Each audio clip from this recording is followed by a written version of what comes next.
Assalamu alaikum. Hello everyone. Welcome back to my new podcast. Today I would like to tell you about my favorite country.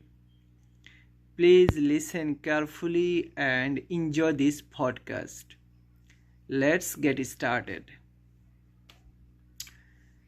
My favorite country is Saudi Arabia.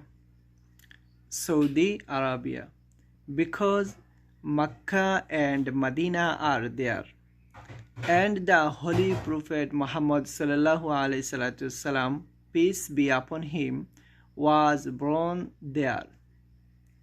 That's why every Muslim, including me, loves this country. Thank you for listening to this podcast. If you like this video, don't forget to give it a thumbs up, share it with your friends, and subscribe for more videos. Thank you. Assalamu alaikum.